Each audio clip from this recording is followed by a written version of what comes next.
வடிவமாக இருந்த தாய்மார்கள் இப்போ எங்கே சிக்கியிருக்கா தெரியுமா? யோசிச்சாங்க. ஆம்பளை எல்லாம் எப்படியாவது கடனாளி ஆகிடுறேன், குடிச்சு பாதி கட்டுறேன், பொம்பளை ஆளுகளை எப்படா ஒரு திட்டம் போடணும்னு முடிவு பண்ணி வழியக்க கொண்டு வந்து கடன் தர்றோம், நீங்கள் குழுவாக அமைச்சிக்கங்கன்னு மகளிர் மன்றம் சுய உதவி குழுன்னு அமைக்க வச்சாங்க. அமைச்சதும் போதும், தனக்கு காசு எடுத்து கட்ட முடியாது ஒரு பக்கம் போகுது, நம்ம நண்பர்கள் சொந்த வந்தம் கேட்குறான்னு வாங்கி கொடுத்து கட்ட முடியும். சில பேர் ஊரை விட்டே போயிட்டா தெரியுமா உங்களுக்கு? என்ன இந்த குழுவோ பெரும்பாடு வழியக்க கொண்டு வந்து யாரும் கேட்கல. என் தாய்மார்கள் நல்லா யோசிச்சு பாருங்க. காப்படி அரைப்படி அரிசி நெல் இருந்தா அதை ஆக்கி புருஷன் பிள்ளைகளுக்கு போட்டு நிம்மதியாக தூங்கி எந்திரிச்சுங்க. ஆனால் அதை விட்டு வழியக்க கொண்டு வந்து பெண் சமுதாயத்தை நாங்கள் உயர்த்திடுவோம்னு கொண்டாந்து கடன் கொடுத்துட்டு பொழுது விடியும்னு வீட்டு வாசப்படில் உட்காந்துறேன்.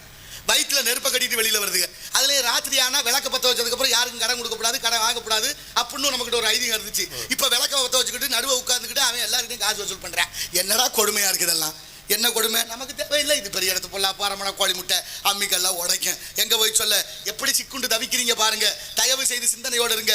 நாளைய தலைமுறையை வளர்ப்பதற்கு மிக முக்கியம். அதனால தான் கடன்பட்ட நெஞ்சம் போல் கலங்கினான் இலங்கை வேந்தன் என்று பாடுகிறார்கள். அப்படிப்பட்ட மகத்துவம் வாய்ந்த இந்த நாட்டில் நாம் எப்படி வாழ்கிறோம், நாளைய தலைமுறையை என்ன சொல்லி வளர்க்க போகிறோம் என்பதை சிந்தித்து பாருங்கள். ஏன்னா எல்லாம் மாறி போச்சு.